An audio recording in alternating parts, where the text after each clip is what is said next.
Bom dia. Na prece de Maria Alice, ela realçou a necessidade e a importância da gratidão. E essa gratidão realmente precisa ser verdadeira quando nós encontramos nesta casa os recursos necessários para começarmos bem o nosso dia. Era uma casa religiosa que nos estimulam a olhar a vida com mais alegria, com mais otimismo. É essa casa religiosa que nos convida a olhar para nós mesmos, termos complacência conosco, com os outros, mas sempre buscar o conhecimento para dar conta dos nossos compromissos.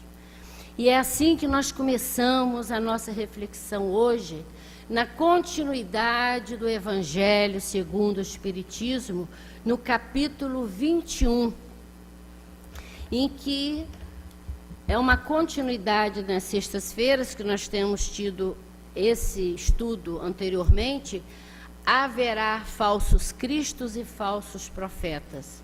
Hoje, no item 9, caracteres do verdadeiro profeta. E lendo e buscando uma reflexão sobre esse estudo, nós lembramos que em todos os tempos a comunicação com o mundo espiritual existiu. Na história, no Velho Testamento, sempre se ouviu falar das profecias. Aquilo que se trazia para nós como informação para a humanidade, orientação. E nada mais do que médiuns. Se usava nome de profecia, mas aquele que fica no meio, como instrumento do mundo físico e para o mundo espiritual, eles são considerados médiuns, que isto a gente pode ver que em todo tempo existiu isso daí. A gente diz que no Evangelho, ali na filosofia da doutrina espírita, nos coloca assim: são aqueles trazendo as profecias, os videntes, aqueles que fervem com a inspiração ou com a mensagem divina. Então a gente lembra, entre outras passagens, quando Jesus foi batizado, foi para ser batizado por João, e ele coloca: quem sou eu, né? Não são essas palavras, mas ele dizia: quem sou eu para batizar aquele Filho de Deus com aquela superioridade moral? E Jesus fala assim, lembra para ele: a profecia precisa ser cumprida, porque já se dizia que o Filho de Deus que viria e que seria batizado. Então, todas essas informações, a espiritualidade sempre esteve junto conosco, com a humanidade, para orientar a todos nós. Então, essa mediunidade no Evangelho segundo o Espiritismo, porque quando nós estivermos falando assim, achando que são muitos livros para nós manusearmos, se a gente ficar no Evangelho, no Livro dos Espíritos inicialmente, nós encontraremos tudo. Então, no próprio Evangelho, no capítulo 8, fala assim para a gente: bem-aventurados os que têm o coração puro.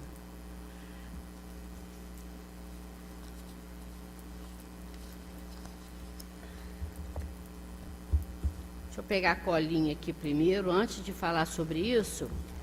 É no capítulo 24.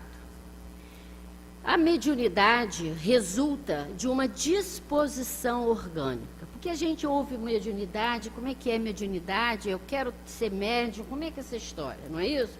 Muitas dúvidas surgem conosco quando se trata de mediunidade. Então ele coloca que é uma disposição orgânica, que qualquer pessoa pode possuir, como o de ver, ouvir, falar, não havendo nenhuma da qual, em virtude do seu livre-arbítrio, ela não possa abusar. Deus deu as faculdades aos homens e os deixou livres para usá-los. Mas, olha o mais, sempre pune os que abusam dela. Então, quando eu coloquei o Evangelho, é no capítulo 24, tá, gente? Isso daí. Então, essa mediunidade, a gente vai ver que não é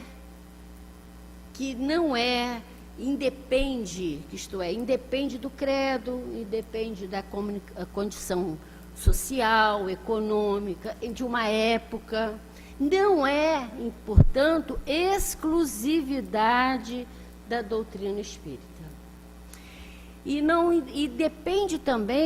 Independe também da moralidade. Mas tem sido, e é através da doutrina espírita, que nos convida, através desse convite à moralização, que devemos ser médios de Jesus. E olha a diferença de mediunidade no todo, e a finalidade da mediunidade é para ser médium de Jesus. Isto é, usar a mediunidade com critério, a serviço do bem, e para isso nós necessitamos entender como é que funciona, como é que eu lido com essa faculdade que eu me encontro, porque senão nós faremos mau uso, ou geralmente, inicialmente, por falta de conhecimento disso, não saber como lidar, mas muitas vezes nós tiramos proveito dessa situação. Então, essa consequência desse mau uso, que é uma escolha da alma, ela vai trazer grandes dores para nós.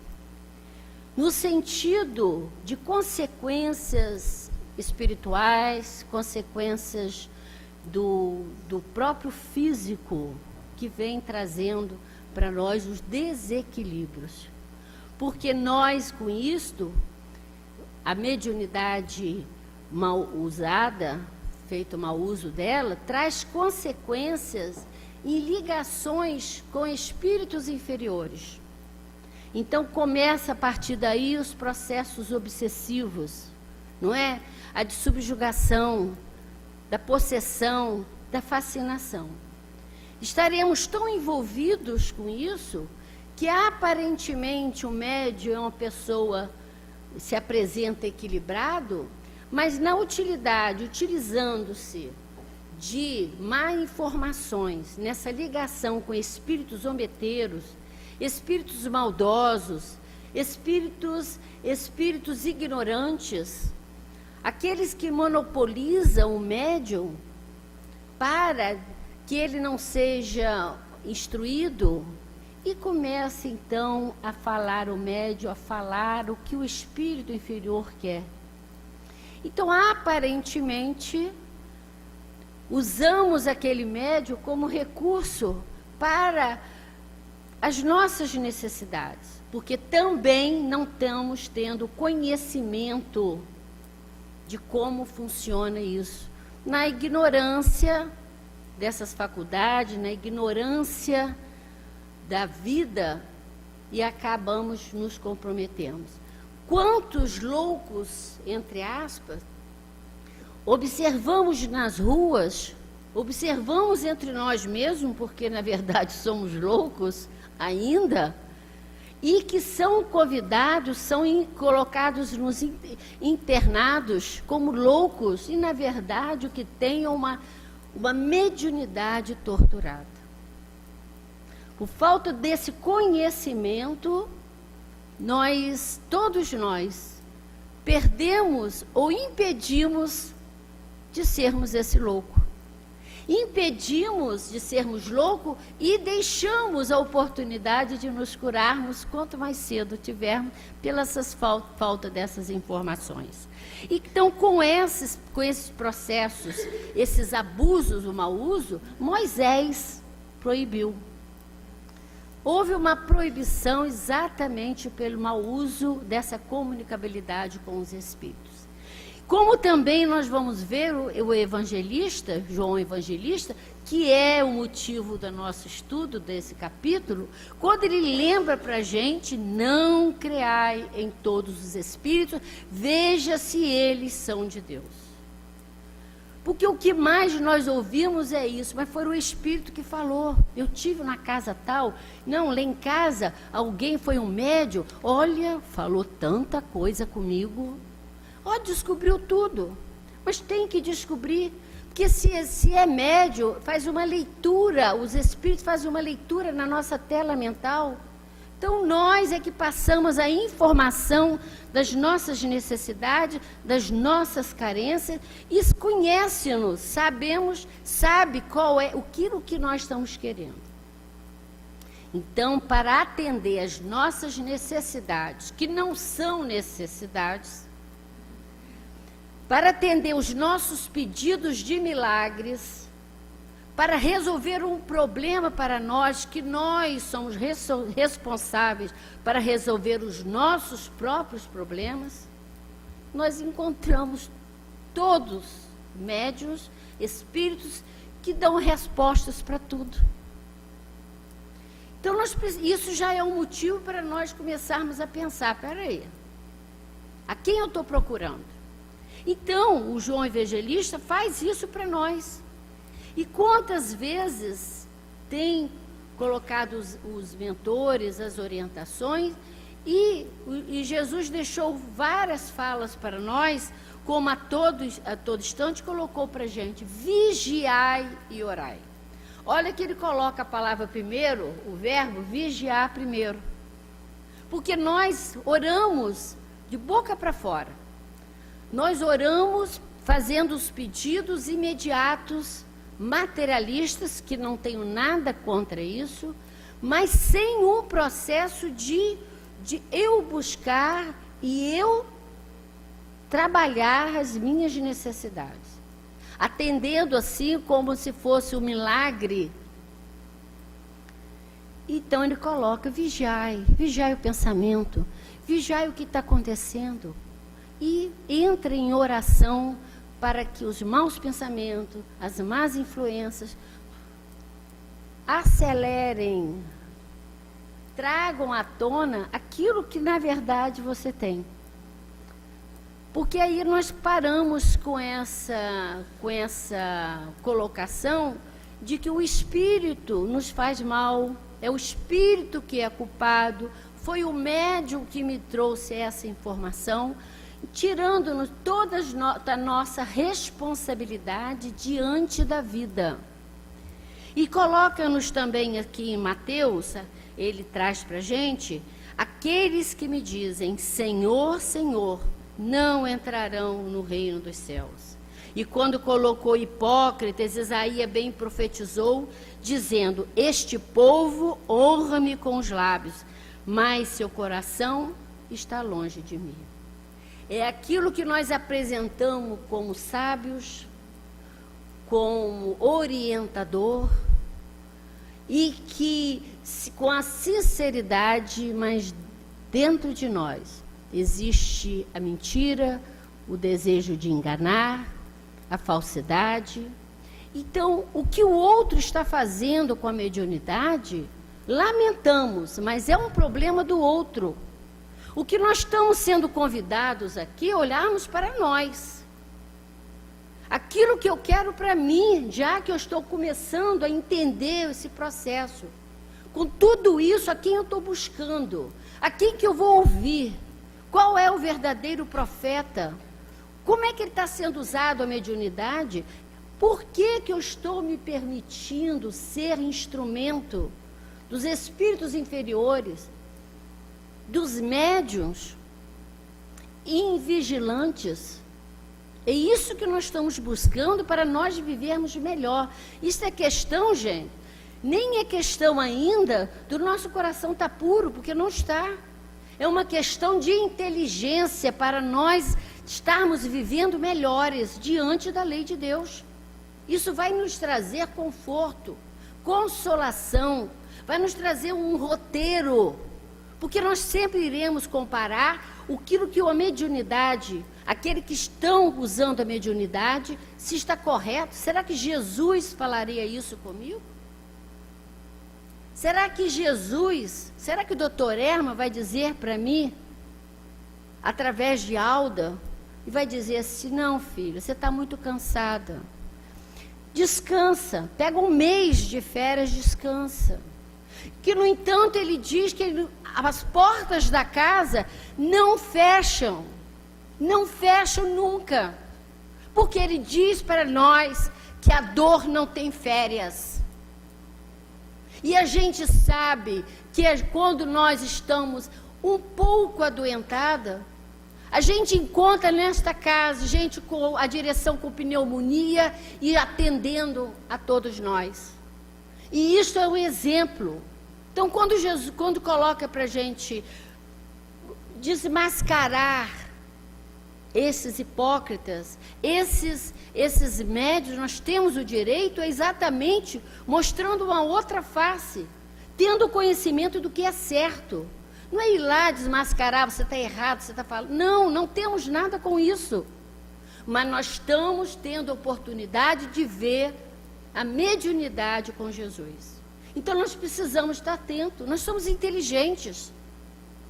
Então coloca assim para a gente: só lobos caem em armadilha de lobos. Por que eu estou sintonizado naquele médium? Por que eu estou ouvindo esta informação? Porque, na verdade, isso me convém. Quando se fala de mediunidade, quando se fala de profecia, é um outro colega nosso, em qualquer lugar que estejamos, quando nós orientamos mal alguém, quando nós instigamos o outro a fazer coisas menos boas, quando nós limitamos o outro em crescer, tudo isso tem ligações, tudo está ligado. Então a gente lembra do Evangelho, capítulo 18, quando nos fala da porta larga e da porta estreita. A porta larga é uma beleza. Eles convidam assim: vem do jeito que vocês quiserem. Tem muita felicidade, tem alegria, vocês não precisam modificar nada. Como nós não queremos, nós estamos seguindo a porta larga. Você é o quê? Você tem um vício? Não tem problema não, meu filho. Deixa eu estar aqui, não vamos embora, tem muita gente assim aqui. Maledicente, não tem importância não, vem para cá. Você odeia? Tem razão. Você não pode deixar barato, vem para cá. E assim a gente vai levando a nossa vida. E usando, como que nós podemos ser instrumento maior? Se nós estamos carregados dessa tribulação, desse lixo mental, dessa ignorância, dessa maledicência, como é que pode ser isso? Não é? Então, a gente vê que depois de um tempo, o que eu estou fazendo com a minha vida? Olha o transtorno que está a minha vida, e não é nada disso, eu não posso continuar desta maneira. E aí a gente lembra que a gente foi convidado pela outra porta. A porta estreita, mas ela é tão difícil, não é não? Agora, um conselho: vamos fazer uma reeducação alimentar? Como assim? Vamos tirar um pouco desse alimento, que é orgulho, vamos diminuindo, vai devagar, da prepotência, da maledicência, da ociosidade. E esse é um regime alimentar que nós estamos obesos nessa situação. Então, essa reeducação moral é essencial para nós retornarmos o caminho que nós estamos hoje procurando aqui. E coloca, então, nessa porta estreita, raciocinar. Por quê? Chega! Já basta de que alguém diga alguma coisa e nós, sem pensarmos, sem raciocinarmos, aceitarmos tudo.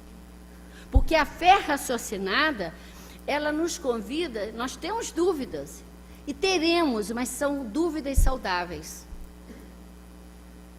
São dúvidas que nos coloca para conhecer. São perguntas que nós fazemos para avançar.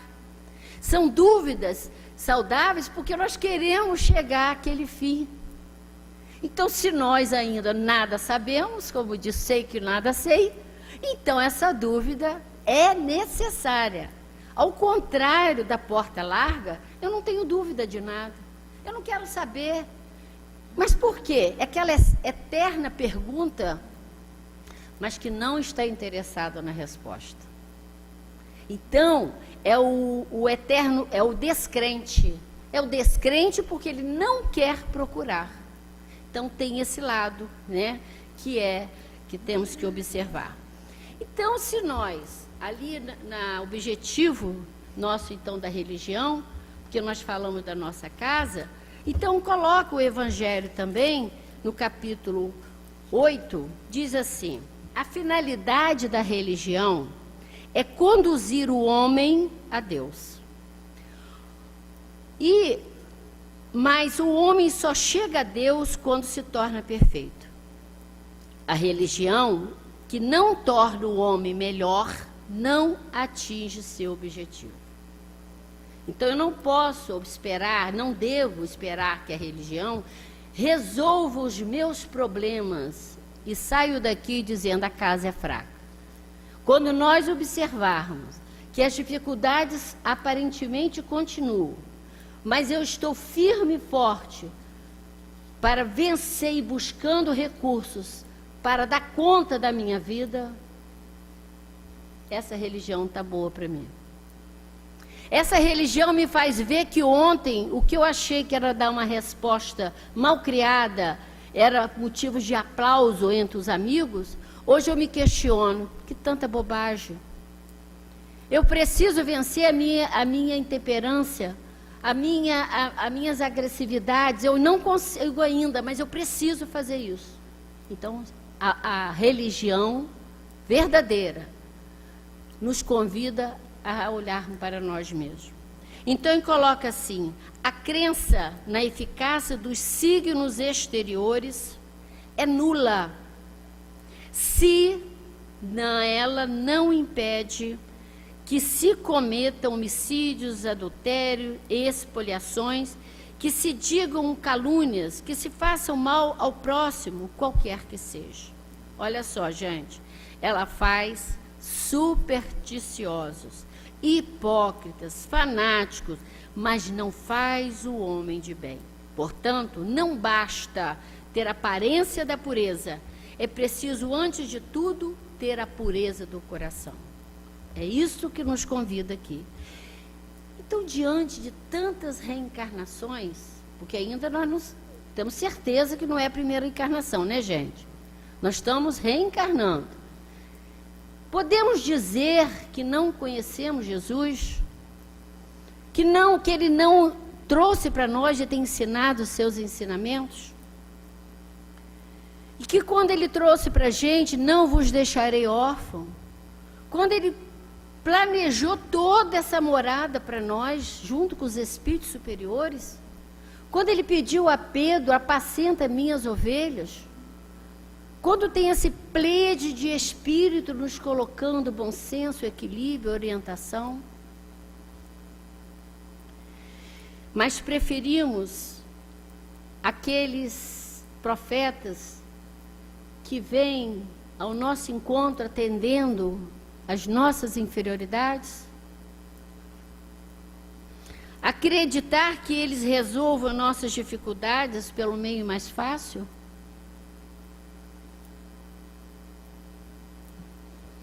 Palavras mansas, acolhedoras, mas sem nenhum cunho moralizador.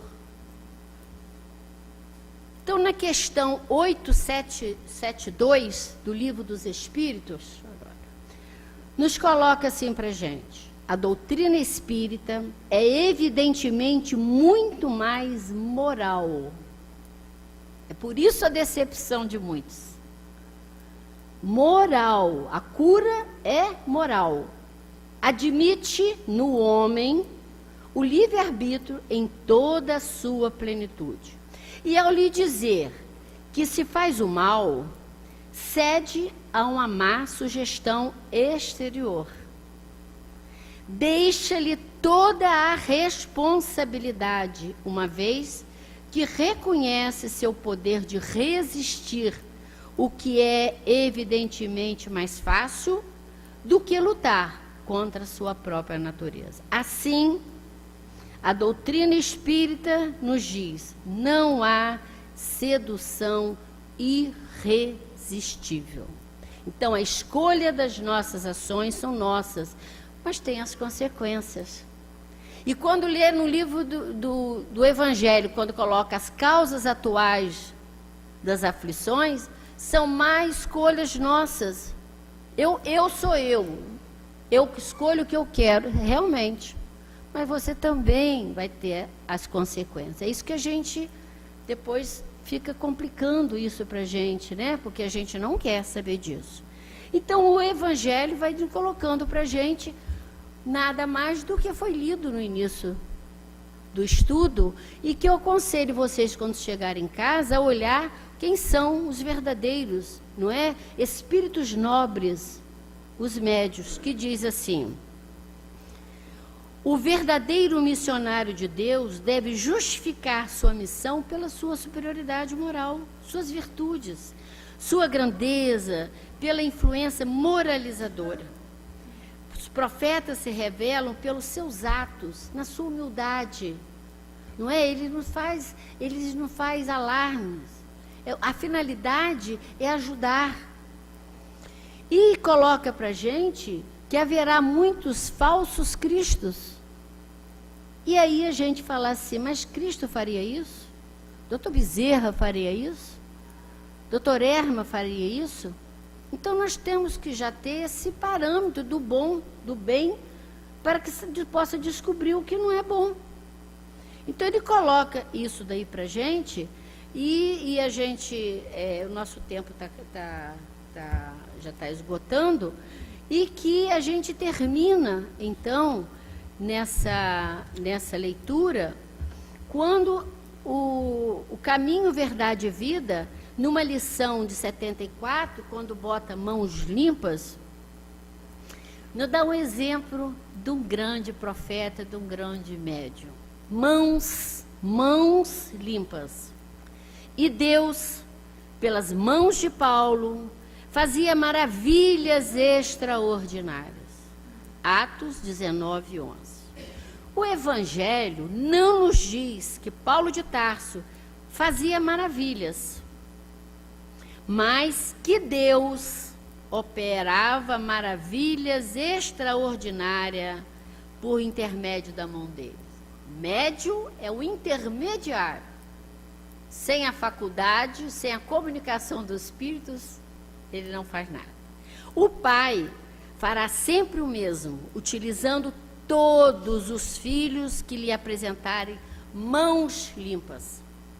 Muitos espíritos mais convencionalistas, que propriamente religiosos, encontraram nessa notícia dos atos uma informação sobre determinados privilégios que teria sido concedido ao apóstolo.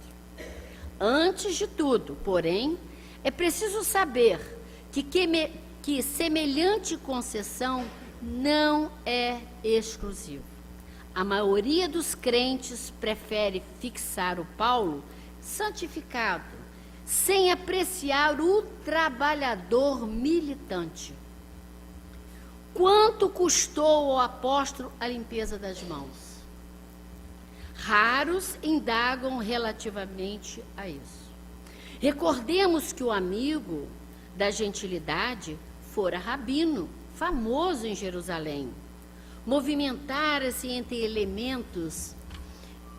elevados encargos políticos, detivera dominadoras situações. No entanto, para que o Todo-Poderoso lhe utilizasse as mãos, sofreu todas as humilhações, dispôs-se de todos os sacrifícios pelo bem dos semelhantes. Ensinou o Evangelho sob zombaria e açoites, aflições e pedradas. apesar de escrever luminosas epístolas, jamais abandonou o tear humilde até a velhice do corpo. Considera as particularidades do assunto e observa que Deus é sempre o mesmo Deus, que a misericórdia divina não se modificou, mas pede mãos limpas para os servidores edificantes, junto à humanidade. Tal exigência é lógica e necessária, mas o trabalho do Altíssimo deve resplandecer sobre os caminhos humanos. Que Jesus nos abençoe.